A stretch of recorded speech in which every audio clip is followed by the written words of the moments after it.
Bonjour à tous, rebonjour Alexandre, rebonjour aux personnes qui sont de retour de vacances ou qui le sont peut-être encore. Pas mal de sujets sur la table qu'on va évoquer avec Alexandre.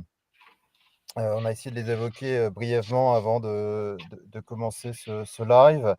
Hem je te laisse introduire Alexandre. Moi j'avais évoqué avec toi, quelques points, notamment les demandes sur, la BTP, les demandes sur Joule. Moi, j'ai constaté, pendant cet été où j'ai fait quand même pas mal de posts sur les offres, de recrutement, c'est pas top. Si je regarde par rapport à l'année dernière, on a une baisse de alors, j'ai pas je reste macro, hein, entre 20 et 30 de baisse par rapport à l'année dernière. Qui dit baisse dit, qu'est-ce qui va se passer quand on va se retrouver face, au mur, de migration sur les projets S4. Et là, aujourd'hui, il y a clairement, un vrai souci sur les recrutements. Alors, je mets de côté toujours les profils, experts, qui seront, toujours, compliqués à recruter, hein. Alors est-ce que, c'est, les experts qui sont pas sur le marché ou les experts qui ne sont pas disponibles?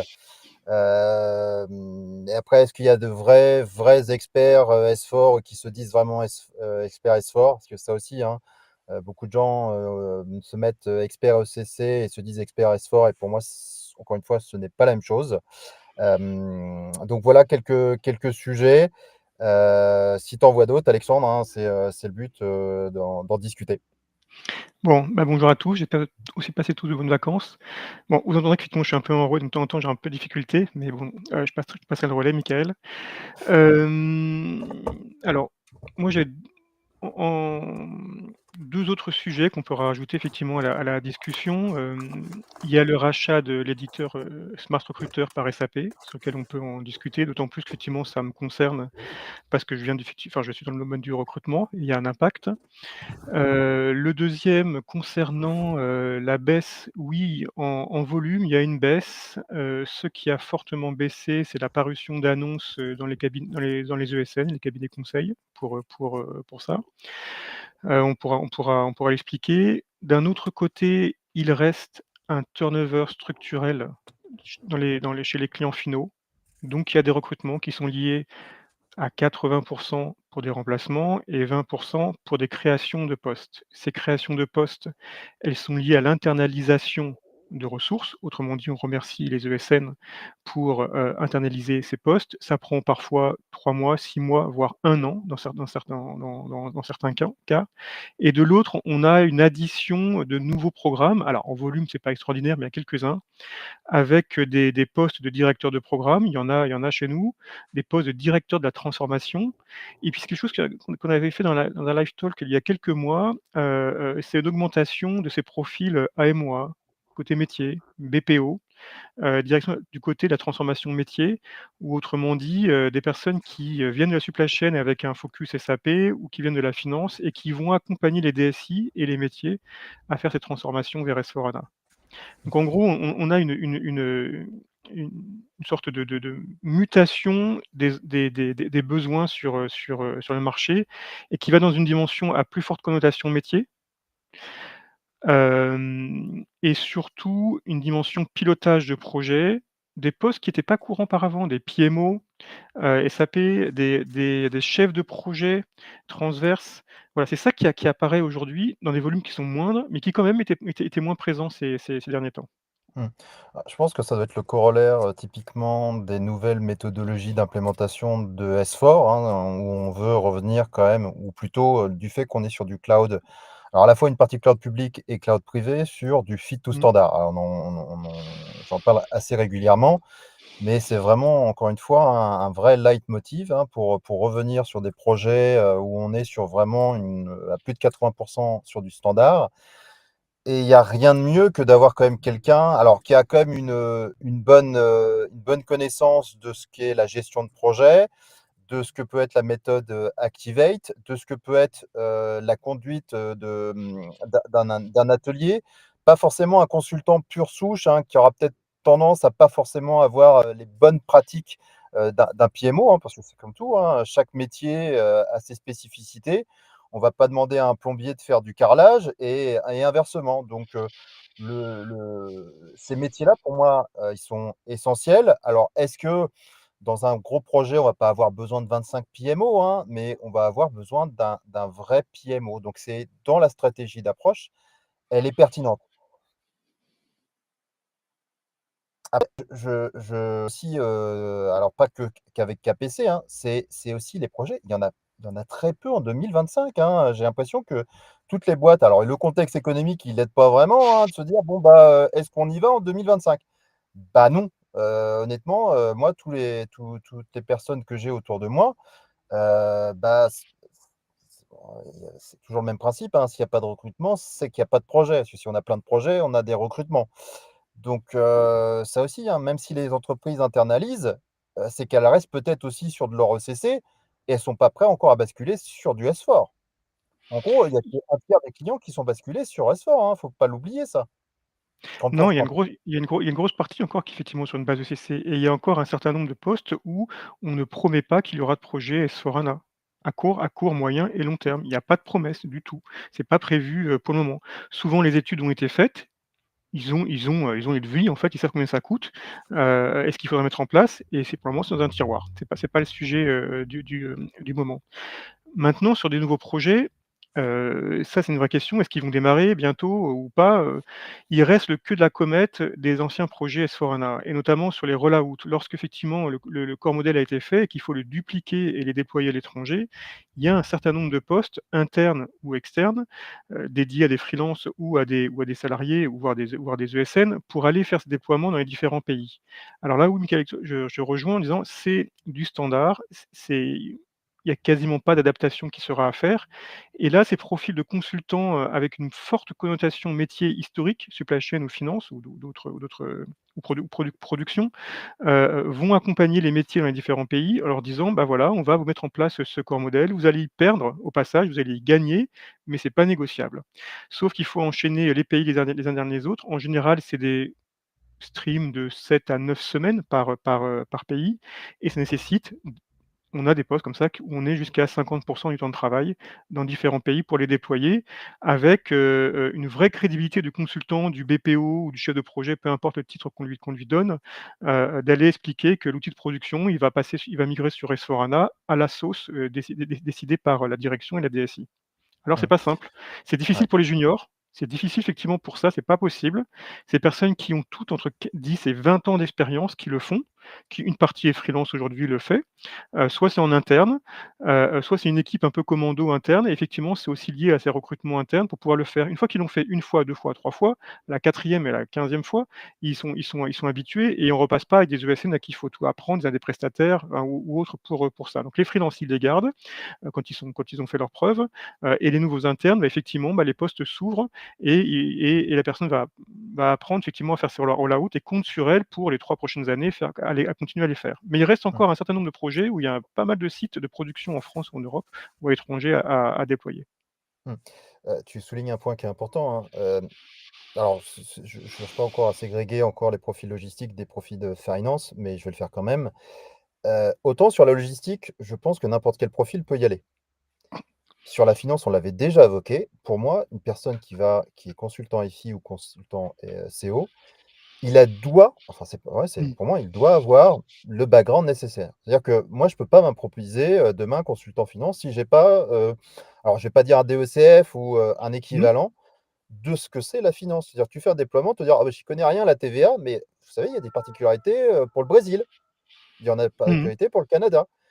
Et donc, de se dire: «Ah bah, c'est juste la TVA», non, c'est des particularités. Donc quand bien même on est bien sur du fit sous standard, même un expert métier, encore une fois, il va connaître ses particularités, mais il faut aussi connaître toutes les particularités des Mmh. déploiements des pays dans le monde.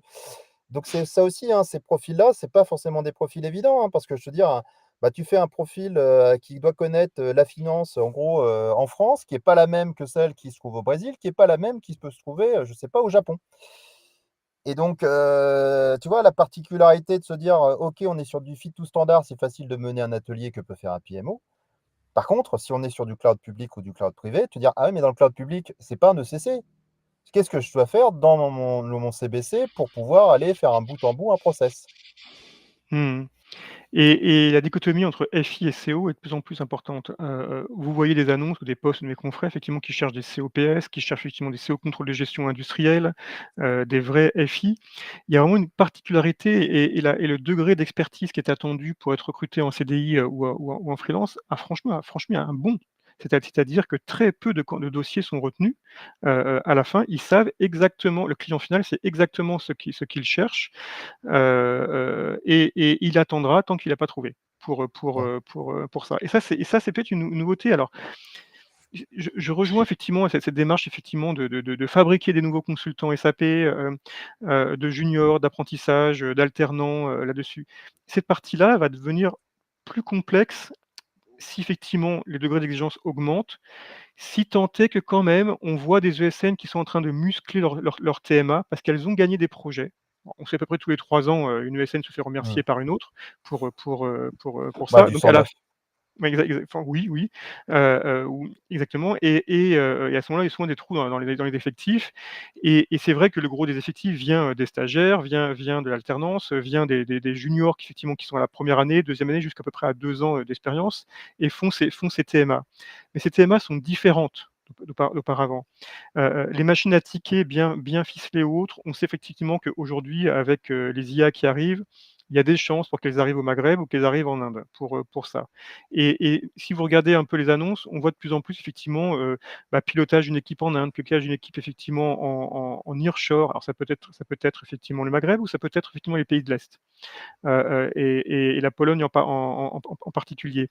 Ça signifie que dans ces TMA, elles sont en train de muter et je pense que cette TMA va dégrossir tous les tickets à faible valeur ajoutée pour aller vers des tickets, enfin, c'est plus des tickets, des mini projets à plus forte valeur ajoutée pour ça.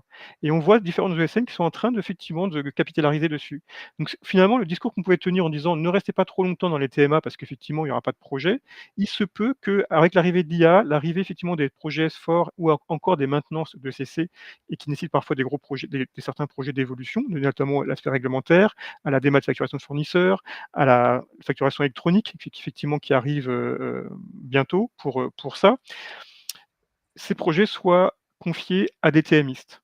Parce qu'effectivement, les ressources sont là, il n'y a pas besoin de mobilité, ce sont des projets qui, sont réglementaires, donc qui sont à peu près cadrés pour ça et que finalement un appel d'air arrive, peut-être pas à la fin de l'année, mais début de l'année prochaine pour, des consultants seniors dans les TMA ou des nouveaux stagiaires ou des nouveaux apprentis ou des nouveaux consultants.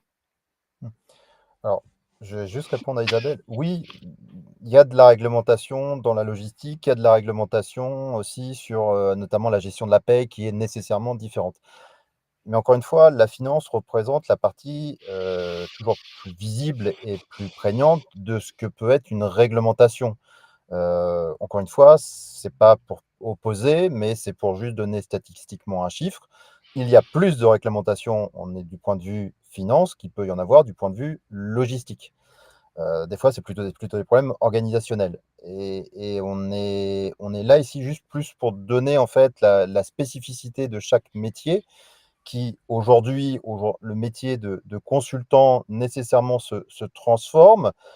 On a l'avènement de plus en plus de l'IA et qui fait qu'on va avoir un bouleversement, de façon, exponentielle sur, le traitement de l'ABAP, hein. Moi aujourd'hui, j'avais déjà évoqué, hein, 100 de mon code ABAP, je le passe d'abord dans la moulinette, d'une IA, hein, quel que soit, on va pas faire plus de publicité, que ce soit pour Joule que du ChatGPT ou que ce soit du Gemini ou du Mistral AI.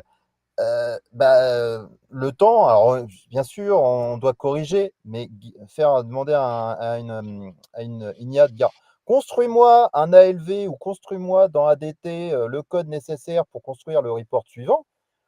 Dis-moi, est-ce qu'il existe un report standard?» Il va déjà te donner, la majorité de la réponse et si on le met au même pour le même support, voilà, vous avez ServiceNow, pour pas citer non plus, une célèbre base de ticketing. Joule est intégré à ServiceNow, donc nécessairement, il va déjà avoir tous les gens qui sont sur le niveau 1, sur le niveau 2.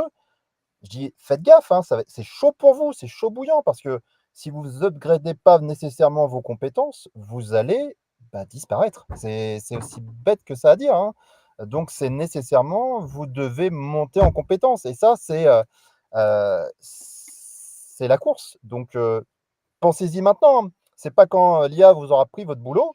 On dit: «L'IA ne va pas détruire ton travail». Il y a toujours un phénomène de destruction-création. Donc il y a Mmh. nécessairement, une, réorganisation du travail qui va se faire. Il y a ça et nous, on sait, enfin, par certaines sources, que cette IA déplace la valeur du travail. Autrement dit, soit en amont, c'est une formidable outil à identifier des incohérences, à identifier effectivement, des choses qui auraient été compliquées effectivement du premier œil et en aval, en contrôle qualité, ça fonctionne bien. Par contre, le degré d'expertise, là où les consultants ou les chefs de projet en mode TMA attendaient les tickets, les traités avec certains KPI dessus, vont devoir les utiliser parce que sinon ça coûte pas grand chose et dans un second temps, vont aller plus en contact avec les clients pour la qualification. Donc autrement dit, de passer d'une posture un peu passive, je traite une demande, à je la requalifie effectivement avec soit des visios, soit des mini ateliers, en étant boosté avec l'IA et des pré-propositions pour gagner du temps et être sûr qu'effectivement il y a une bonne compréhension et que la réponse soit encore meilleure pour ça. Alors oui, effectivement, il y a des plateformes de TMA qui vont faire la destruction en se disant: «Bah, finalement, on va arrêter avec des consultants. Mais l'effet Klarna, qui est effectivement un peu le téléperformance mondial, a fait qu'au moment où ils ont mis en place les IA vocales ou écrites, ont éliminé plein de postes et finalement ont réembauché derrière assez rapidement, en s'apercevant qu'effectivement ça marchait pas si bien que ça et qu'il y avait une attente relationnelle beaucoup plus forte qu'il n'y avait auparavant. Par contre, les nouveaux recrutements qu'a fait Klarna ont été différents. Ils ont pris des personnes plus seniors et avec plus de compétences sur le sujet. Je pense qu'il faut toujours envisager comme dans un système embarqué dans l'automobile. On a tous besoin d'un GPS. Mais je dis souvent, c'est-à-dire, mais quand le GPS tombe en panne, ton réseau, à un moment, l'intelligence humaine doit toujours rester là. Donc il faut, alors, construction, mais il faut aussi que les ESN aient un discours quand même assez honnête vis-à-vis de leurs consultants, de leur dire voilà, aujourd'hui, soit tu as une approche très direct et tu dis bah non, moi l'IA je fais sans, ou tu as plutôt une approche plutôt proactive, te dire elle est là, il Mmh. faut la nourrir. Et c'est pas de se dire ah bah si je la nourris nécessairement elle va être capable de faire ce que je fais aujourd'hui à ma place. Moi je fais pas plutôt de se dire bon bah moi j'apprends à l'utiliser comme un n'importe quel outil. Aujourd'hui vous ne viendrez jamais à l'esprit de se dire ouais mais un mécanicien il utilise bien une mallette pour contrôler les problèmes techniques de l'automobile. Mais pour autant, est-ce que le mécanicien a disparu? Bah non, il n'a pas disparu parce que la machine, elle va interpréter par rapport à du machine learning, se dire ah ce genre de problème-là, mais dire ah, attends, sur ce modèle-là de véhicule-là, j'ai déjà vu ça. Voilà, l'aspect humain sera toujours ici.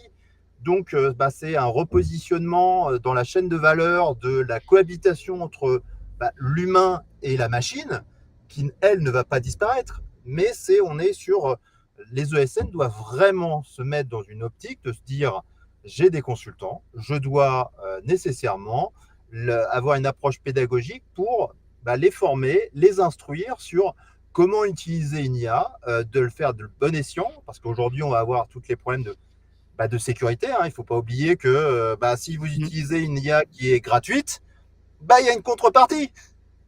C'est qu'elle va Alors, utiliser des données. Et si vous donnez des données confidentielles à l'IA, là, c'est là qu'on n'est pas bon. bah, Donc, il y a 2 choses, c'est Mickaël. Il y a la qualité des données, d'où elles viennent. Alors, grâce à l'ERP SAP, en général, c'est plutôt bordé et 99 sont fiables au départ, mais il faut pas en sortir. Donc effectivement, l'idéal, c'est effectivement que ce soit des Mistral, OpenAI, Joule embarqués et que ça ne sorte pas, que ce soit pas mis en mode, public de manière à faire de l'apprentissage par OpenAI et compagnie.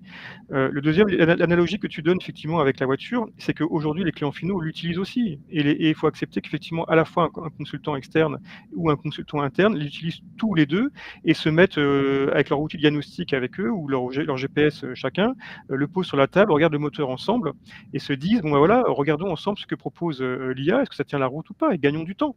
Alors après effectivement la notion de valeur ajoutée, elle sera effectivement peut-être minorer côté consultant externe, parce qu'on va se dire, bah, si une partie est déjà faite, si le consultant qui arrive est déjà boosté, et que nous déjà, on a déjà préparé avec notre propre IA, il peut y avoir sur la table, des benchmarks des 2 propositions et un arbitrage, humain à la fin. Mais c'est clair que de toute manière aujourd'hui, un PowerPoint qui est fait par un une réponse, à un ticket fait par une IA, ça se voit, donc le client il le voit de toute manière. Donc autant mettre sur la table, voilà ce qui a été pré-mâché, voilà ma correction qui en est fait derrière, voilà ce que j'en pense, on en discute. Est-ce que vous avez fait aussi cette étude de votre côté avec vos propres, algorithmes, derrière? Montrez-les nous, on n'est pas en compétition l'un l'autre, regardons ensemble quelle est la meilleure solution pour les 2. Et il se peut que ce soit un énorme gain de temps et ce qui est génial, c'est que ça peut être structurant pour l'analyse des besoins d'un côté comme de l'autre. Mais c'est vrai que c'est une disruption dans la relation entre le sachant effectivement et puis ceux qui effectivement, étaient en attente de propositions. Parce que Ouais. aujourd'hui, ils les ont déjà, ils regardent, déjà. Même nous, quand on est consultant en tant que recruteur, ils ont déjà des informations avant de nous consulter. Non, je suis d'accord avec toi. Après, c'est toujours le discours de transparence. D'une façon ou d'une autre, à un moment, si vous mentez, ça se verra. Donc, je dis que ce soit quand vous mentez sur votre CV ou que vous mentez sur l'utilisation ou non d'une IA, ça se saura. Donc, si dès le départ, vous dites aujourd'hui, OK, vous nous demandez beaucoup de choses. C'est-à-dire que souvent, le client, il a tendance à dire, ah, bah, tiens, je veux, alors, bah, le beurre, l'argent du beurre, il sera de la crémière, mais tout comme, bah, de se dire, bah, aujourd'hui, typiquement, tu dois faire une technical documentation, tu dois faire une fiche de conception détaillée, tu dois faire des tests plans. Bah, tu dis, voilà, aujourd'hui, je préfère me concentrer honnêtement sur vous restituer parfaitement ce qui va Mmh. bien dans SAP et de se dire, bah, toute la doc, elle va être co-construite avec une IA. Mmh. Je pense que ça, c'est audible. Mmh. Je pense que c'est surtout ça. Il faut avoir ce langage-là vis-à-vis d'un client, de lui dire, bah, techniquement, vous me demandez en 300 heures ce que je dois faire aujourd'hui en 900 heures. Ce n'est pas on en vient à avoir au-delà de savoir, il doit savoir l'utiliser l'IA, il doit savoir mener un atelier en fit ou standard. Et honnêtement, sur ECC, c'est la transformation du consultant qui doit se mettre en route. Et je le répète,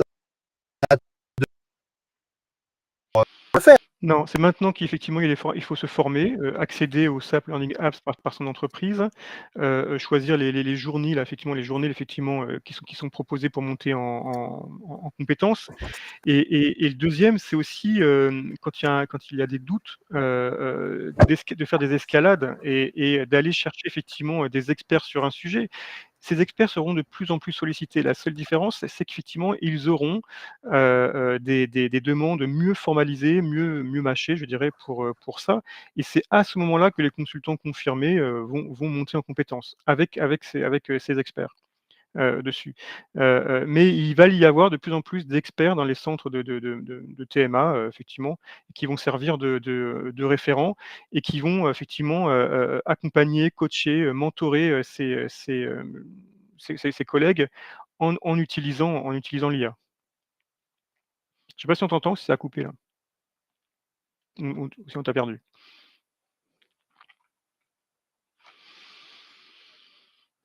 Alors, en attendant qu'effectivement Michael nous rejoigne, je vais regarder effectivement quelles sont les questions.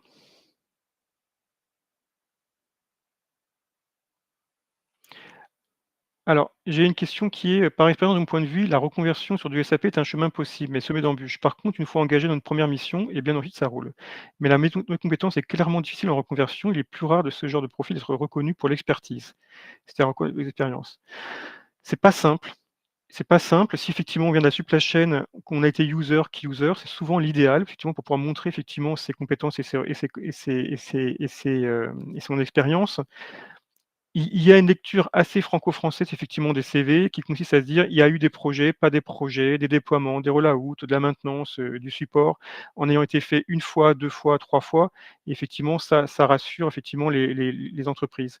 Et puis il y a effectivement une méthode plus anglo-saxonne qui est moins basée effectivement sur l'expérience, mais sur la capacité effectivement durant l'entretien à démontrer ses compétences et ses à l'instant T. C'est pour ça qu'effectivement, il ne faut pas hésiter effectivement à aller, sur les sociétés plus internationales qui auront des donneurs d'ordre qui sont pas obligatoirement, qui sont pas français en fait, et qui sont plutôt une mentalité anglo-saxonne. Je pense que c'est assez clair. Je pense qu'on peut aussi évoquer quel est l'impact, alors tu as évoqué pour toi du rachat par SAP. Oui. Alors de Smart Recruiters. Alors Voilà. Smart Recruiters, effectivement, c'est un éditeur, c'est un ATS, Application Tracking System, qui consiste à pouvoir publier des offres d'emploi ou faire d'achat, c'est-à-dire gérer des candidatures. C'est un système effectivement qui qualifie, qui se connecte à LinkedIn. Il y a sûrement parfois des échanges que vous avez au travers de Smart Recruiter et qui effectivement est au départ français, puis après c'est internationalisé aux États-Unis avec une grosse plateforme qui est en Pologne. Sur la partie technique. On a effectivement à peu près 4000 clients qui l'utilisent et qui aujourd'hui a du sens pour l'éditeur pour le rajouter à SuccessFactors. Parce que SuccessFactors est déjà une version cloud, et ça l'a toujours été. Smart Recruiter, c'est une version cloud, et autrement dit, pour la première fois, des recruteurs vont enfin avoir en interne un vrai outil de recrutement et pas un SIRH qui consistait à gérer la formation, la paye et le suivi du collaborateur tout au long de sa carrière dans l'entreprise. Ces 4000 clients sont hétérogènes. Il y a des grands comptes, on peut le voir, ou autres, et pour la première fois, grâce à ce rachat qui est aux alentours d'1 milliard de dollars, permet à l'éditeur de se faire connaître auprès de PME, de TI qui ne sont pas utilisatrices de l'éditeur. Alors ça mettra peut-être 1 an, 2 ans, 3 ans pour être dissous dans SuccessFactors, comme ça l'a été pour Multiposting, qui était un outil de multidiffusion des annonces. Et là, effectivement, il y a vraiment quelque chose qui est très intéressant sur ce rachat que moi, j'ai pas vu venir, dessus, qui peut-être se justifie pour un rachat défensif, c'est-à-dire qu'un autre acteur vienne mettre la main dessus. On peut citer Oracle, on peut citer Microsoft ou d'autres acteurs ERP, plus classiques. Ou alors vraiment une politique effectivement d'aller, cloudiser effectivement ces acteurs, d'avoir des vrais outils de recrutement avec de l'IA, d'autant plus que ce secteur a une IA interne, un outil de dialogue, effectivement qui permet aux candidats de pouvoir échanger, soit pour postuler, trouver un poste, soit tout au long de gestion de leur candidature. C'est souvent là où le bas blesse et l'IA effectivement dialogue avec. Ensuite, on sait effectivement que, SAP a sa propre IA avec Joule, a une puissance de calcul et des ingénieurs dans des proportions qui ont rien à voir avec, Smart Recruiter qui effectivement était un add-on effectivement qui était rajouté ces dernières années et il se peut qu'effectivement, c'est aussi un moyen de déployer un pseudo Joule, derrière ou de remplacer le Watson, de Smart Recruiter de manière à pouvoir être encore plus efficace, derrière. Là où il y a un enjeu qui est très intéressant, c'est qu'il y a l'analyse des CV. L'analyse des CV, c'est pas un container qui part de Shanghai pour aller à Amsterdam, hein. C'est quelque chose qui est complètement hétérogène, derrière. C'est du sémantique, c'est de l'algorithmique. Enfin, c'est du littéral par rapport à ça. Quand toi, Mickaël, effectivement, tu utilises Joule, effectivement, où tu vas l'utiliser pour pouvoir, poser des questions, les données, elles sont fixes, elles bougent pas. Effectivement, c'est binaire, c'est un chiffre, derrière et des transactions qu'il y a dessus. Là, ils vont aller sur un sujet qui est un peu plus, casse-gueule, on peut le dire. C'est le traitement des candidatures, le traitement des compétences qui, effectivement, sont hétérogènes, les soft skills, les hard skills et il y a un champ, effectivement, d'expérimentation qui est assez extraordinaire et ça va être chouette pour ce Factor de pouvoir être plugué à la puissance de calcul et à toutes les ressources IT, toutes les ressources IA, de l'éditeur. Ouais, c'est toute la différence entre une IA qui se base sur un système d'infos et l'autre qui se base sur un système humain. Je pense Oui. que l'approche il y a trop de facteurs, tu l'as dit, hein, hétérogènes, exogènes, qui font que nécessairement, ça sera peut-être la masse de données qui pourra expliquer un peu comme la science comportementaliste, hein, Mmh. on peut en déduire par Mmh. rapport à des facteurs qui se recoupent que l'individu ment ou dit la vérité. Mais voilà, c'est de se dire, mais on aura nécessairement, statistiquement, des données erronées. Après, c'est de se dire, on accepte que par rapport à cette étude-là, on rejette des CV qui n'auraient pas dû être rejetés. Mais c'est de se dire, bon, sur 100 CV, j'en ai peut-être 5, mais est-ce que c'était les 5 super bons? L'avenir nous le dira. Mais c'est un élément, hein, c'est un pas en avant. SuccessFactors doit l'intégrer. C'est pas, je pense que certains achats de SAP, comme notamment Caltrix, peuvent toujours se laisser poser, se dire, mais voilà, ils l'ont acheté très cher et pour tout compte fait, le revendre après, plus tard. Donc, Mmh. voilà, c'est un pari. Après, c'est après la bonne ou la mauvaise intégration. Aujourd'hui, on peut considérer que SAP a fait beaucoup de rachats. Je suis assez honnête là-dessus. Des fois, des intégrations ne sont pas forcément tip-top. Hein. Ce n'est pas des intégrations natives. On vend des fois aux clients l'idée que c'est des intégrations natives, mais elles ne le sont pas. Prenons Concur. Concur n'est pas une intégration native. C'est Mmh. une API qui tourne derrière, qui met à jour les informations avec deux bases de données. On a bien deux bases. Et je pourrais dire la même chose pour SuccessFactors. SuccessFactors, c'est aussi un outil à part qui est Oui. plugué sur SAP. Mmh. Fieldglass, c'est la même chose. C'est un outil à côté. Donc, vous avez, alors certes, c'est le cloud, mais il ne faut pas oublier que ce n'est pas une base de données unifiée. D'autres systèmes d'infos le font, pas SAP. C'est vrai et c'était un peu dubitatif, interrogatif de leur achat effectivement de cet outil qui est dédié aux recruteurs, à 100 au départ, qui est pas un vrai SIRH au sens, SAP HCM, ou anciennement, SAP HR. Mais là où on regardait sur secteur, effectivement, on a une gestion des compétences qui était un tableau croisé, une sorte d'Excel en ligne. Il fallait cocher pour ça. Si on mixe effectivement, des candidatures entrantes, des candidatures aussi qui peuvent venir de prestataires, c'est là que ça devient intéressant. Les États-Unis et l'Angleterre sont très en avance sur la gestion effectivement des prestataires et des plateformes croisées, des marketplaces où on gère l'aspect réglementaire, compliance ou autre. J'ai découvert effectivement qu'à Bruxelles, effectivement, il y avait une plateforme commune effectivement de freelance où les entreprises venaient se connecter dessus et en se connectant dessus, tout était bordé, compliant, agreement, derrière.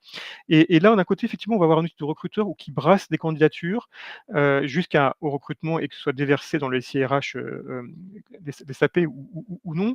Et peut-être qu'effectivement, il y aura une modélisation des compétences qui va se faire par rapport aux besoins actuels. Ils vont pouvoir se plugger dessus et aller dessus. Il y a cette nouvelle science qui est en train de se mettre en place, qui est très intéressante et qui va pouvoir répondre aux besoins, de mobilité interne ou de recrutement externe. Et tout ça, effectivement, va se croiser. Certes, ça reste 2 add-ons, enfin pas 2 add-ons, c'est pas bien ce que je dis. 2 outils effectivement qui sont indépendants, par leur histoire, par l'histoire de l'entreprise. Il y a aussi effectivement des hommes et des femmes qui sont derrière, qui ont qui sont pas des SAP, canal historique pour ça, qui sont dans des pays différents et là, on a une grosse équipe qui est en Pologne, qui est très technique, puis des commerciaux qui sont partout dans le monde. Ils peuvent pas faire n'importe quoi avec pour les je dirais, les intégrer. Mais il y a quand même, comme tu dis, d'un côté des données fiables, des données qui seront effectivement, variables, à géométrie, variable. Qu'est-ce que ça va donner? On va regarder. Mais je pense qu'effectivement, c'est un sujet qui est différent parce que c'est pas du transactionnel, proprement parler, comme peut être effectivement Fieldglass, comme peut l'être Concur, comme peut l'être effectivement Synavio, d'autres outils qui viennent se connecter, par derrière. Mais c'est challengeant là-dessus et je pense que même l'éditeur va en terrain inconnu. Hmm. Alors, juste pour clarifier, Mehdi, si j'utilise le terme de rejeter, même si on utilise ordonné ou classé, à la fin, le classement fait qu'on va éliminer. Donc, de facto, ça va être de rejeter. Quand on fait un classement, c'est de se dire, sur son CV, si je Mmh. fais un classement, je ne vais pas regarder le 98, 99 et 100. Donc, Non. à la fin, je vais, oui, c'est ça, mais il ne faut pas avoir peur des mots. Hein. On est là, encore une fois, pour présenter des choses. Après, dans notre discours, ça peut pas forcément aller dans le sens de chacun, mais on vous donne des pistes. Après, vous en faites ce que vous voulez. Après, on ne détient pas la vérité. Et dans les mots qu'on peut utiliser, moi ou Alexandre, peut-être certains vont être choqués par les termes qu'on peut utiliser ou par une approche trop directe. Pareil, on se permet aussi de se dire, SAP ne fait pas que des choses sympas, ne fait pas que des choses merveilleuses. On n'est pas là pour non plus dire que l'éditeur fait des choses toujours intéressantes, fait des achats toujours pertinents. Derrière, on n'a pas forcément de sanctions de la part de SAP. Après, c'est un espace, ce live, pour discuter de plein de sujets. On voit un rachat, on en parle. Si éventuellement, pareil, quand on nous indique, voilà, on ressent un trend plutôt de baisse factorielle sur les Mmh. recrutements, on essaye de vous l'expliquer. Pareil, là, à chaque fois, on a, par exemple, s'il y a Damas, si je prends ta question, c'est de se dire, je voulais avoir les projets migration SEC sur s les besoins de consultants pour former leurs salariés sur l'outil Fiori par rapport à SAP GUI. Former, c'est un grand mot. Aujourd'hui, je ne pense pas que toutes les ESN vont dire, bon, je vais prendre tous mes consultants ECC et on va se faire un super pool dans un amphithéâtre et on va former à SAP Fiori. Je ne pense pas que ça va se passer comme ça. Je ne pense pas non plus qu'on va envoyer des bataillons de les 18 000 consultants français en formation chez SAP pour se former à Fiori. Je pense Non. que c'est un travail que chacun devra faire avec bien sûr l'aide collaborative de son ESN. Hein. Elle est là pour vous accompagner. De là à vous dire après qu'elle va former tous ses salariés à Fiori, j'en suis pas sûr. Moi, je prends de mon temps et toute personne de mes équipes, s'ils ont besoin que je vulgarise un scope item, de dire ah, ok, tu touches ça. Après, c'est aussi des limites qu'on fixées. Moi, typiquement, je dis je ne veux plus que vous utilisez le LSMW. Vous arrêtez. Il y a le Migration Cockpit. Quand bien même vous avez 20 ans d'expérience sur le LSMW, vous arrêtez, s'il vous plaît. Demain, c'est le Migration Cockpit. Alors, c'est toujours bien d'avoir les prérequis, mais demain, vous devez être opérationnel sur les outils de demain. Je ne vous demande pas de savoir conduire une Tesla, mais je ne vous demande pas de savoir conduire une R5. Donc voilà, c'est toujours la différence entre se dire, bah, sur ce vieux véhicule, il n'y en a plus rien, presque plus dans le parc. Est-ce que ça vaut la peine de toujours savoir conduire une R5? Non. Mais est-ce que les entreprises vont dire, on va tous vous faire passer un permis sur conduire une Tesla? Non. Non, mais alors, Mickaël, c'est beaucoup plus simple que ça a été auparavant. Avant, c'était, l'expert, le manager, le partenaire qui expliquait effectivement à ses collaborateurs: «Bon voilà, on a des besoins, on va y répondre, vous allez être formés, certifiés». Il y avait toujours une finalité, le à 80 c'était pour répondre aux besoins d'un ou plusieurs clients. Les 20 restants, vous étiez sur le bench, effectivement, intercontrat, puis vous vous formiez effectivement dans le catalogue qui était en ligne. Maintenant ça va trop vite. Il faut que chaque consultant, chaque manager, chaque partenaire ou autre, s'auto-forme. Maintenant sur quoi? Il prend son CV, il le colle à ChatGPT, il lui pose la question: «Analyse mon CV, voilà, par rapport au marché actuel, par rapport au projet des conversions ECC vers S4 ou les nouvelles évolutions vers S4, ce sur quoi je dois me former dans les 3 prochains mois, 6 mois et 1 an». ChatGPT sait le faire. Créez-moi une feuille de route. La feuille de route, elle est fiable à 80. On l'avait automatisé, on avait fait un POC, dessus, ça fonctionne toujours. C'est un peu plus bordé qu'effectivement que la version généraliste de ChatGPT, mais franchement, ça suffit. Amplement la version Gemini, effectivement, ou Mistral, j'ai pas essayé. Ouais, OpenAI, faut je juste l'enrichir quand même, parce qu'aujourd'hui, si tu lui dis ton plan de feuille de route, il va pas connaître tous les scope items. Si aujourd'hui, non, il mais les connaît pas. il faut lui indiquer, il y a, peut-être qu'on publiera le pré-prompt qu'il faut donner pour l'orienter. C'est-à-dire, je suis un consultant, FICO, sur ECC et j'ai fait un seul projet. Maintenant, c'est quoi les 3 sujets que je dois maîtriser dans les 12 prochains mois? Absolument, et là, effectivement, il faut fonctionner par itération. Le CV ne sera pas suffisant. Il faut que la machine, effectivement, pose des questions: «Mais à quoi tu penses?» On part et maintenant la nouvelle version, on peut la critiquer, mais elle suggère, elle propose quelque chose derrière et à la fin, au bout de 3-4 échanges, elle commence à formaliser quelque chose. C'est pas, la panacée, hein, ça répond pas, c'est pas fiable à 100, mais ça prend 10 minutes et Ouais. surtout, c'est déjà une base de travail. Ensuite, une fois qu'on a ça qu'on a mis ça dans un PDF ou dans un fichier Word, c'est un support de discussion. Il y a des centres de formation qui existent. Il y a toi, Michael, en se disant: «Mais est-ce que c'est pertinent? J'y vais pas». Et là, au lieu de passer 1 heure à déblayer avec toi en disant: «On est dans quelle dimension?» ou autre, en 15 minutes, c'est plié. Oui, là, ça vaut le coup. Non, ça, c'est trop tôt. Il y a encore peu d'entreprises qui vont l'utiliser. C'est pas frais. C'est pas la priorité. Comme tu dis, effectivement, entre ce que dont tu suggères d'abandonner le FMW ou autre, maintenant, comment ça se maîtrise? Est-ce qu'il y a des use cases dessus? Il y a, peut-être des vidéos qui existent à droite et à gauche pour voir comment ça fonctionne.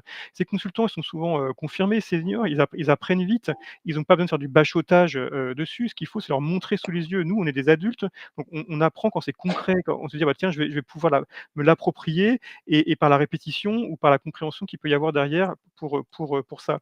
Donc la documentation que tu fais, elle est très bien, enfin tes posts, les vidéos qui sont en ligne aussi, mais au départ, ça sert à rien d'ouvrir le catalogue de Learning Apps, c'est sans fin ce truc.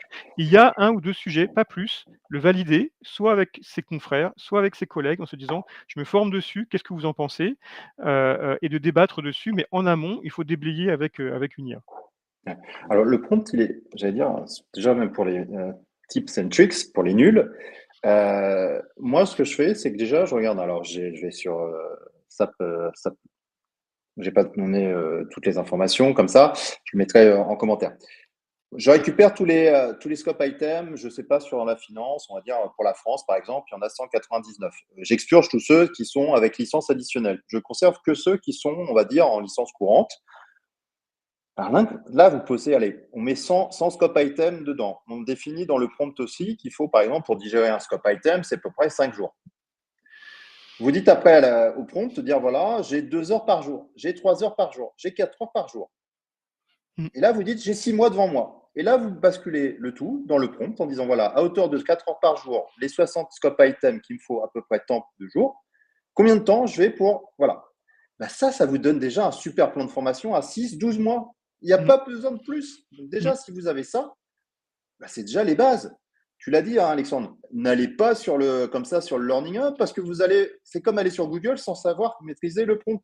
Vous allez avoir alors j'allais dire le terme de foultitude de documentation et de se dire, ah, mais je commence par quoi? Moi, je connais rien à MM, je dois commencer par quoi? La DA, la commande. Déjà, si vous maîtrisez même pas déjà, se dire ce que c'est une demande d'achat, une commande, un MRP, voilà, un programme de livraison, vous allez complètement être sous l'eau. Par contre, si vous dites, OK, je me fais un petit prompt, j'ai les scope items, je les ai, mais ces scope items, alors ça aussi, il faut les avoir parce qu'ils ne sont pas tous disponibles. Ils ne le devraient même pas parce que c'est réservé aux clients ou aux consultants. Si vous cherchez, vous les trouvez. Voilà, ça, c'est pas compliqué. Ça, vous avez ça. Et ça, c'est la première porte d'entrée. Donc, si vous ne maîtrisez pas ça, ça sera compliqué d'aller plus loin. Donc, l'intelligence va vous donner, encore une fois, un squelette. Il n'est pas parfait, encore une fois, mais ça vous donne les éléments pour que tous les jours, alors, ce n'est pas du bachotage, hein, vraiment, c'est que vous devez avoir un accès à SAP. Truc et astuce, vous êtes étudiant, vous avez un statut étudiant, c'est gratuit. Le Learning Hub est gratuit pour les étudiants. Donc déjà, pour ceux qui vous vendent des accès SAP, mais bullshit, quoi. On vous vend quelque chose, on ne devrait pas vous vendre. C'est gratuit. Vous allez sur le site, j'ai fait plein de posts là-dessus, c'est gratuit. Pour les autres, vraiment, les offres que fait SAP, c'est quand même pas si cher que ça. Vous avez en plus un accès à SAP. Donc méfiez-vous des offres alléchantes avec des serveurs en Inde et tout. Méfiez-vous toujours que ça soit officiel. Non. Ça serait dommage de faire choper par la patrouille derrière. Je crois que c'est 1 600 €, je crois, un an C'est d'accès. ça. Pour un freelance, ça passe en frais, faut pas chipoter, dessus, hein, on sait combien on vous rémunère. Donc faut passer ça en frais de formation. En plus, on peut récupérer 500 balles, je crois, effectivement, mais je suis pas sûr que ce truc soit éligible derrière. Mais faut investir. Il faut investir pour 2 raisons: du temps, comme disait Michael, effectivement, faire des pré-prompts, jouer avec, se faire une petite shortlist, une roadmap de montée en compétences, derrière. Pas très ambitieuse, mais déjà pour commencer par une première. Parce qu'il y a autre chose qui arrive derrière, c'est l'évaluation par des IA de vos compétences. Aujourd'hui, c'est des humains qui le font, entretien téléphonique ou entretien en visio ou en face à face ou des études de cas. C'est les quatre solutions qui existent et qui sont pratiquées. Mais des IA, téléphoniques ou des IA, vidéo avec des avatars, arrivent. Alors, c'est pas parfait, c'est vrai, mais ça fait le boulot et ça progresse assez vite pour ça. Alors, il faut s'entraîner avec. L'idée, c'est si vous utilisez ChatGPT, de se créer un projet pour que toute la mémoire reste dans ce projet et pas aller itérer, enfin, pas rajouter à chaque fois une demande. Vous le gardez au chaud et puis, vous passez en mode, vocal et à partir de ce projet, vous lui demandez effectivement de se connecter sur ce projet et de vous interroger ou de simuler un entretien. Soit en vous présentant une étude de cas et puis, bah, vous répondez effectivement à ChatGPT en se basant effectivement sur les scope items, derrière pour apprendre, pour bachoter, derrière. Vous pouvez faire ça effectivement, en marchant, en allant faire une randonnée, enfin je sais pas, vous promenez le chien, ou autre, derrière, entre 2 podcasts que vous pouvez écouter, sur le sujet et effectivement, parce que la mémorisation, sans support peut être pour certains plus efficace que la mémorisation par la lecture, derrière. Et troisième exercice, ce sont des études de cas, c'est-à-dire, que ChatGPT vous fasse effectivement vous génère, une étude de cas et vous lui répondez en lui demandant de ne pas être cool, c'est-à-dire effectivement, si c'est pas clair, et si c'est pas efficace, de recommencer jusqu'à ce que ça fonctionne, derrière. Mais cet exercice, il faut le faire. Les IA, évaluatrices elles arrivent. Elles sont plus utilisées aux États-Unis qu'effectivement pour le moment en Europe. Elles sont assez efficaces sur des personnes qui sont en recherche active d'emploi. Elles n'ont pas le choix, il faut passer entre leurs mains chez les consultants SAP, il y a quand même 90 qui est en poste et tout va bien, hein, on va dire pour ça. On le sait, ça rechigne un peu effectivement à passer entre les mains, de ce type, d'outils, mais à la fin, il y aura pas le choix. Alors est-ce que ça sera fait en amont dès le départ pour identifier les personnes qui ont les compétences ou pas?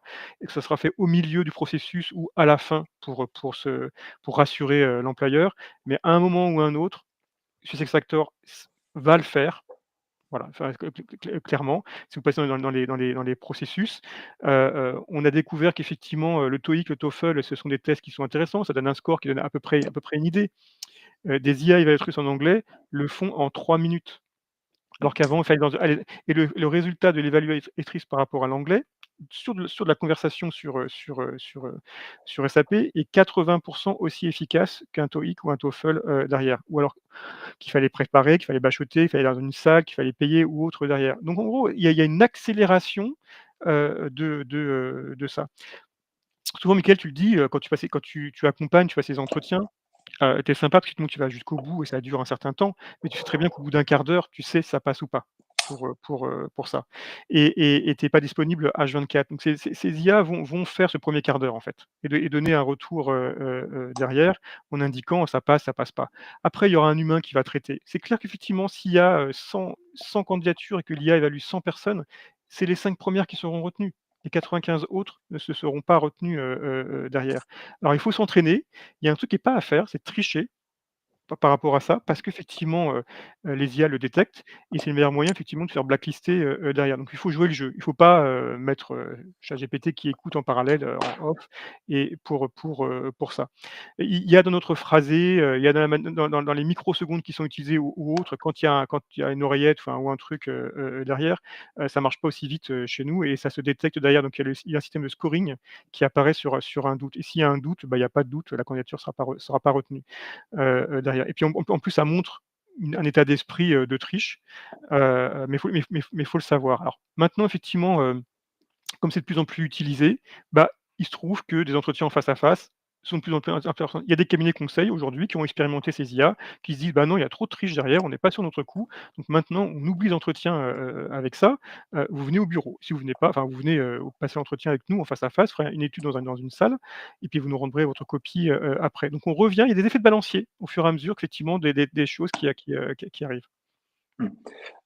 Je voulais ajouter 2 points. Le premier point, c'est, tu as parlé justement de podcasts.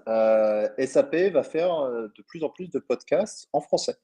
Mmh. J'ai eu Yannick Peterschmidt, donc qui est à Waldorf, et on a déjà fait un premier podcast tous les deux. Alors, certes, il était en anglais, et après, il dit bah, attends, on est français tous les deux, ça va être pas mal de lancer une petite série pour toute la partie francophone. Donc, SAP Waldorf a dit Banco, on y va. Donc, il va bientôt avoir une série de podcasts Mmh. sur les principaux encore sujets. Alors, on sera vraiment que sur du cloud. Hein, donc, vous oubliez le transactionnel, vous êtes le GUI, vous n'entendrez jamais plus parler de ça. Et ça amène mon deuxième point. Quand je regarde sur LinkedIn, c'est vraiment bête à dire. Hein.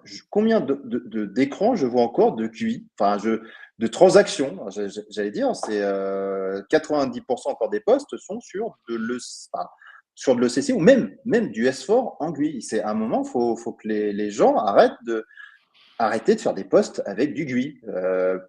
Mmh. Faites d'abord la promotion de Fiori. C'est déjà, moi, ça m'intéresse plus de voir des choses sur quelque chose qui va être demain. À un moment, le GUI va s'arrêter. Hein. Faut pas se leurrer. Ça aussi, j'ai l'impression que toujours les gens se rattachent à l'ancien monde. C'est tellement plus facile de parler de la VA01 que de parler de l'application Managed Sales Order. Enfin, j'ai l'impression que toujours les gens sont à l'image, comme tu as dit, on l'a déjà évoqué. Tu as plein de gens qui veulent changer de job, mais ils ne le montrent pas. Ils n'ont pas de signaux, ou ils sont pas prêts, ou quand on arrive à la dernière ligne droite, on dit ah, on n'est pas embauché. Et là, tu dis ah, tout compte fait, je suis bien où je suis.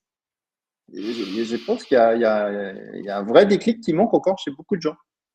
Il y a ça, puis après il y a le marketing de son profil sur LinkedIn qui est un sujet. Nous, on constate que les profils sont de moins en moins enrichis, de moins en moins documentés, donc ça nous pose des problèmes effectivement pour vous repérer. Quand il y a des publications, certains connaissent les codes du marketing des posts, LinkedIn et d'autres pas. Alors, le truc à pas faire, effectivement, c'est de demander à ChatGPT de rédiger un post.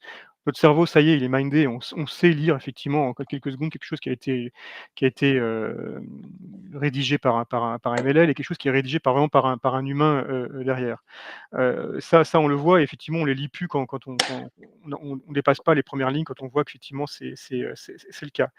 Il y a quelque chose qui est intéressant, c'est pas, de parler d'un sujet pour en parler, c'est de parler de retour d'expérience. L'USF est une énorme machine à retour d'expérience. Alors parfois, il y a des centres, effectivement, des commissions qui parlent, formellement dessus, mais ces retours d'expérience, ils se font dans les couloirs, ils se font effectivement à la cafétéria, derrière et ils sont pas assez mis en avant sur LinkedIn. Des petits posts en indiquant: «Voilà quelles difficultés j'ai rencontrées dans mon cas à moi», sans révéler des secrets industriels, sans révéler des secrets financiers bien sûr. Voilà comment à la rigueur on s'est planté et voilà comment on a à y remédier. Ici, c'est à refaire, on ferait comme ça. C'est ce qui se passe en entretien et souvent qui est demandé par certains recruteurs, comme moi ou effectivement d'autres effectivement recruteurs ou des consultants ou des managers ou des partenaires effectivement, d'entreprises.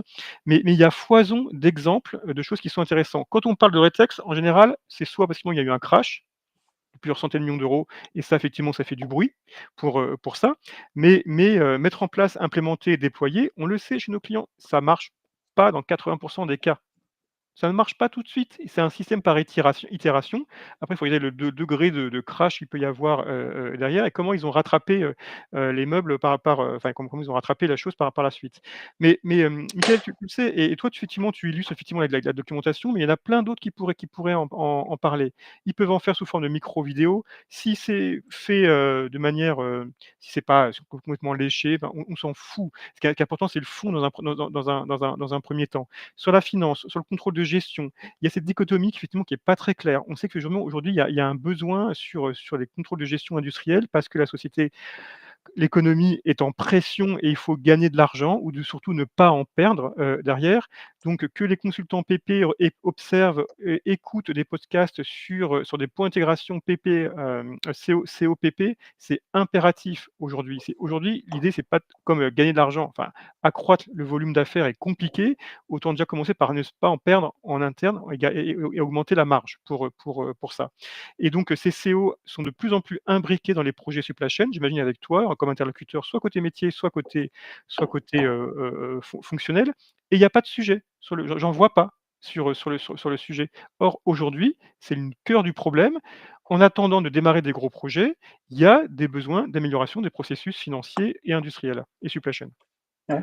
Bah, moi, j'essaye alors, c'est comme tout, j'ai juste le temps qui me manque, hein, comme je le dis souvent, influenceur, c'est pas mon métier, c'est plutôt mon hobby. Là, j'essaye de remettre au goût du jour les 1 téra de données que j'ai sur le CC et de se dire, bah tiens, je vais essayer de les repasser dans la moulinette S4HANA, de se dire, bah tiens, voilà, j'ai plein de docs hein, sur le contrôle de gestion, sur les modes de calcul de coût de revient, sur Mmh. le MTS. Et il y a plein de choses qui sont super intéressantes avec des cas d'usage chez les clients. Alors, bien sûr, il faut les anonymiser. Bon, ça va, c'est des entreprises où j'étais il y a 15 ans. Bon, voilà, depuis, il y a de l'eau qui a coulé sous les ponts. Et il faut anonymiser le document, il faut essayer de le recontextualiser. Mais c'est vrai que oui, tu l'as dit, l'USF, alors est-ce que c'est voulu ou pas voulu, ou c'est peut-être, voilà, ça reste une association, donc et de se dire, est-ce que demain ils peuvent vraiment faire une vraie vague pour dire voilà, on fait des posts sur des retours d'expérience, on anonymise, ça pourrait être juste génial parce qu'aujourd'hui, bah, on est quand même submergé par le monde anglophone, mais le français ou une approche française a toute sa place. Hein. Peut-être que Mmh. nous, on a une approche qui est différente qu'un anglophone. On a voilà, une approche latine qui est peut-être moins Mmh. structurée, justement, qui peut être déstructurée. Ça peut être pas mal. Hein. On reproche toujours à la rigidité allemande, mais mettre des posts ou des podcasts en version latine, ça peut être sympa. Mais enfin, voilà, il y a de la place pour que bah, des personnes qui sont autour de cette table-là puissent apporter quelque chose bah, voilà, on l'a dit, du sang neuf. Encore une fois, moi, je ne me considère pas non plus comme un vieux, mais ça fait quand même quelques années que je suis sur SAP. Mais voilà, si vous êtes, voilà, à chaque fois vous vous dites, ah, je suis junior, je trouve pas et tout, bah, il y a des pistes pour vous faire remarquer. Alors, pas de là vous dire, bah, ça va nécessairement vous apporter un CDI, ça serait vous mentir. Aujourd'hui, 2025, c'est super dur pour vous. Ça, j'en ai bien conscience. Pour nous, Mmh. même pour nous, on y prend beaucoup de pincettes dans ce que je vais vous dire, mais les recrutements de juniors, c'est limite si on les a pas gelés.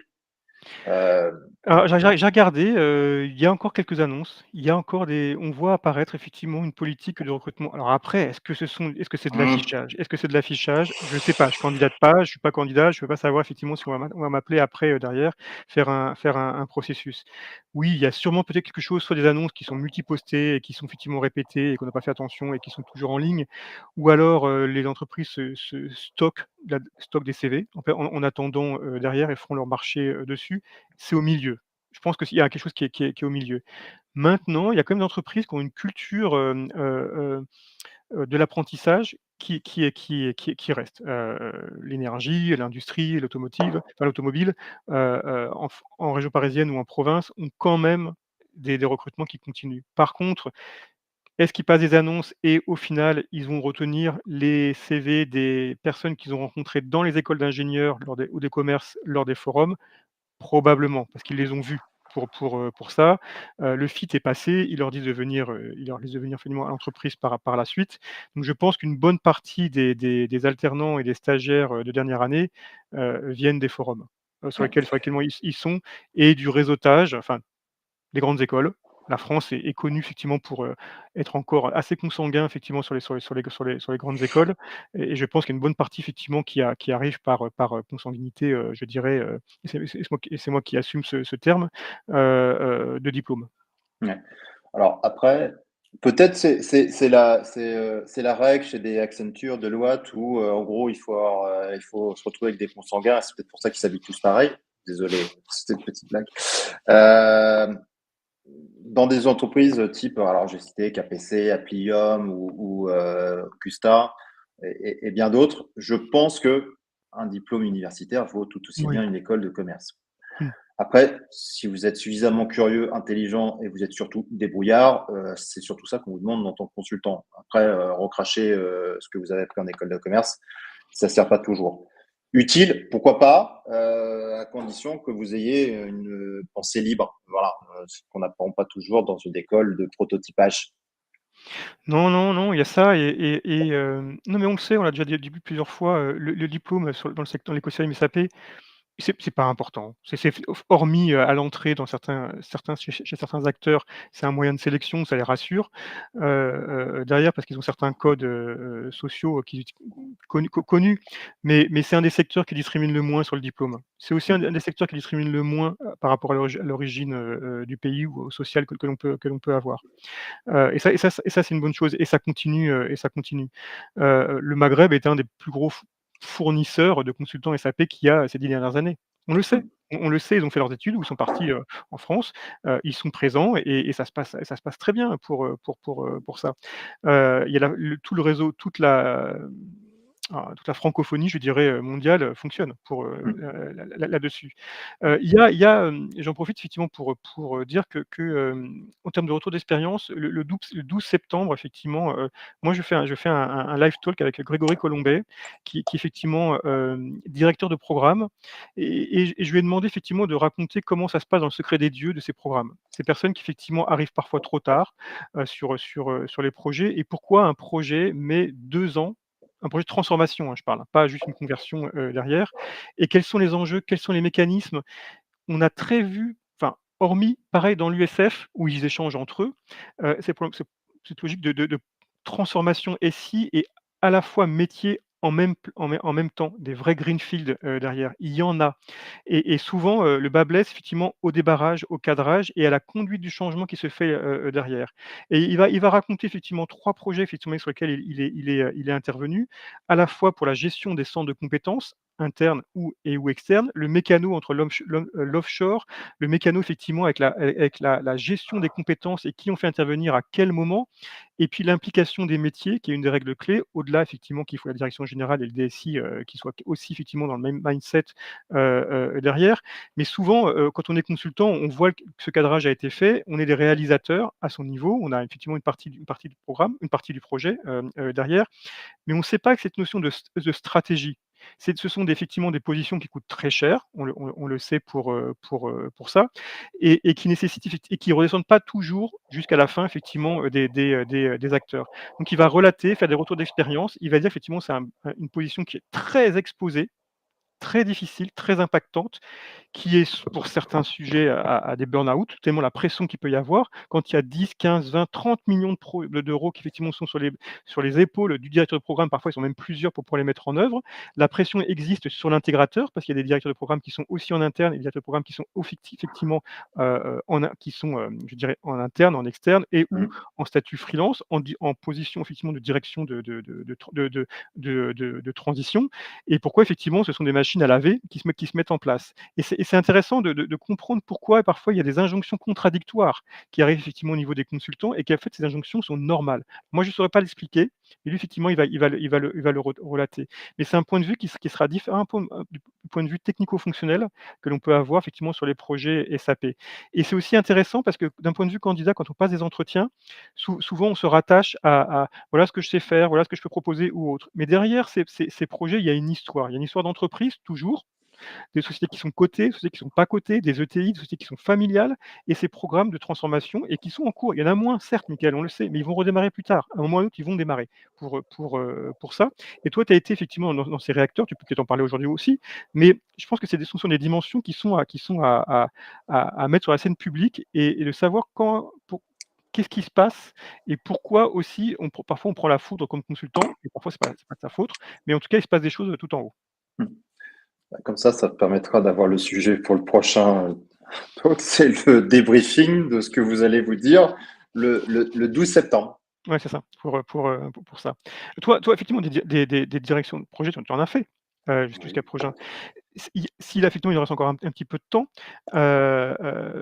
c'est quoi les hard skills ou soft skills qui sont impératifs pour pouvoir se dire: «Bah, je suis manager, je suis chef de projet et j'ai envie d'aller là-dessus»? Savoir gérer son stress, Mmh. ça c'est la première chose. Toujours avoir la tête froide, savoir, être transparent et en même temps diplomate et un peu hypocrite, par rapport à un client, parce que c'est comme tout. Vous êtes entre, l'enclume et le marteau, c'est-à-dire que vous êtes dans une USN, donc vous êtes là aussi pour gagner de l'argent. Mmh. Le client, lui, il est là pour pas en perdre, il est là pour qu'on livre et de se dire: «Est-ce qu'aujourd'hui 100 des clients sont satisfaits d'une livraison SAP à date?» C'est assez rare. On ne livre jamais à date. Donc c'est d'avoir, savoir aussi, jusqu'à quelle limite on va pouvoir déraper et jusqu'à quelle limite on va être capable de s'engager, sachant qu'aujourd'hui la majorité des projets sont au forfait. Donc Mmh. au forfait, c'est le SN qui perd, c'est pas le client. Donc le directeur de projet doit encaisser tout ça. Donc comme tu l'as dit, c'est plusieurs millions avec des risques de gros dérapages. Donc si vous n'avez pas une ESN qui a les reins suffisamment solides, bah, ça peut mettre en danger le SN, sachant qu'aujourd'hui, est-ce qu'une ESN peut avoir une trop grosse dépendance vis-à-vis d'un projet? On a aussi ça, c'est-à-dire quel est le taux de couverture. Mmh. Est-ce qu'un client, vis-à-vis d'un client, on ne devrait jamais dépasser, je sais pas, comme un crédit, plus de 33% de dépendance vis-à-vis d'un client? Donc c'est ça que le directeur de projet, et ça, le burn-out, c'est le risque majeur, hein. Donc si vous avez le directeur de projet qui saute, bah, ça met en cause le projet. Oui. Et Le alors consultant, ça sera toujours facile, hein. Je veux dire, autant un consultant peut le remplacer. Un directeur de projet, c'est la personne qui ne doit pas sauter. non, non quand Grégory me dit effectivement qu'il fait une appel d'offres en lançant l'appel d'offres, il s'aperçoit que certains répondent à hauteur de 15 millions d'euros et un autre à 30 millions d'euros, on peut se poser la question pour ça. Ces budgets souvent effectivement sont importants, vont mobiliser, différents acteurs. Il y a des formidables opportunités, je dirais là-dessus. C'est-à-dire alors ça, le télétravail aide pas pour ça, mais quand les consultants sont au bureau, s'ils pouvaient faire la petite souris et on l'a redit dans le précédent, live talk, derrière, d'aller assister effectivement à ces soutenances ou du moins de participer aux restitutions, du moins de participer à leur élaboration en réponse à appel d'offres, derrière. c'est comprendre cette logique et qui permettra de mieux gérer en tant que chef de projet, en tant que manager, en tant que directeur de projet, de programme ou de partenaire ou de responsable de domaine quand on est interne. Parce que souvent non pas que c'est pas c'est en fait, ils sont pas cachés. Ils sont pas partagés en tant que tels. Et pour tous ceux qui effectivement sont en intercontrat, en intermission, bachoter sur le Sablering Hub, c'est bien ou autre, mais s'ils peuvent participer effectivement à ces ateliers, y réfléchir, se dire: «Mais je comprends mieux les tenants et les aboutissants, pourquoi il y a eu ça?» Comme tu dis, il faut gagner de l'argent pour l'ESN, du moins il faut surtout pas en perdre et ça parfois ils en perdent aussi, hein, faut pas l'oublier.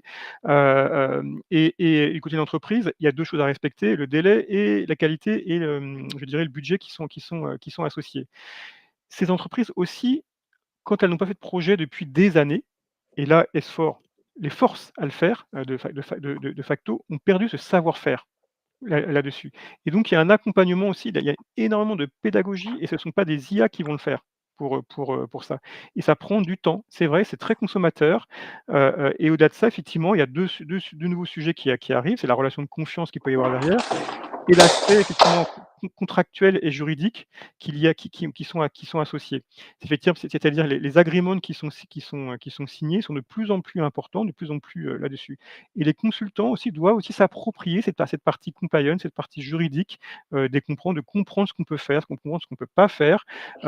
Rendre service, c'est bien. Les Français sont connus effectivement pour pouvoir parfois dépasser un petit peu, le prérequis, le jardin qu'on leur a, là-dessus et ont envie de proposer des solutions, alors que les anglo-saxons s'arrêteront, à la ligne et bougeront pas une oreille, derrière. Bah, parfois effectivement, il faut apprendre à ne pas dire, c'est pas l'hypocrisie, mais se dire: «Mais c'est pas mon je peux mettre en défaut mon manager, je peux mettre en mon entreprise, il vaut mieux qu'effectivement que j'y réfléchisse et que j'en parle». Ça, ces codes-là sont identifiés lors des entretiens. Donc effectivement, on dialogue tous les 2 ou autres. Moi, mon pendant, c'est effectivement, c'est de réussir les entretiens et plus effectivement, il y aura d'échanges sur d'autres sujets que sont les compétences SAP par rapport au projet, mieux les personnes seront, capées pour pouvoir réussir les entretiens par la suite. Ouais. Pour ça. Je pense que ça te parle effectivement, derrière. Alors on peut continuer un peu effectivement ou on peut arrêter. Moi j'ai pas de Ouais, contraintes, on a dépassé l'heure, c'est pour ça. pour ça.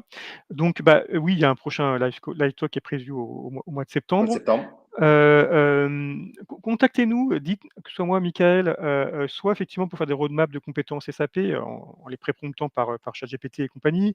S'il y a sujet de retour d'expérience, on peut en discuter aussi. Ça peut se faire, soit avec Michael, soit avec moi, mais ou du moins ça peut se faire aussi sous forme de post à publier, derrière. Parce qu'effectivement, on voit le lectorat, on voit les questions qui sont posées. Il y a de la publicité, l'éditeur en fait, les ESN en font. Il faut, c'est normal. Une fois qu'on a passé la partie, emballage publicitaire, il y a des sujets de fond qui sont intéressants. Ce que fait Mickaël sous forme de post, littéral, c'est bien, mais je pense qu'il faut effectivement parler de sujets, différents et élargir le champ des possibles, en termes de connaissances. Parce que, un consultant SAP au vu, du marché peut pivoter sur d'autres sujets, Ouais, là-dessus et ça, il vaut mieux 2 cordes à son arc qu'une seule. je suis d'accord. Bon, top. On en reparle, au mois de septembre. Mmh. D'ici là, il y a les commentaires. Mettez tous les sujets auxquels on peut discuter au mois de septembre. On fera le débriefing dans ce cas-là sur le 12 et pour enrichir cette partie-là. Et d'ici là, n'hésitez pas soit à me solliciter ou solliciter Alexandre par commentaire ou en direct sur LinkedIn. On fera plaisir de répondre du mieux qu'on le peut avec le temps qu'on a. Merci, à bientôt. Merci. Très bientôt.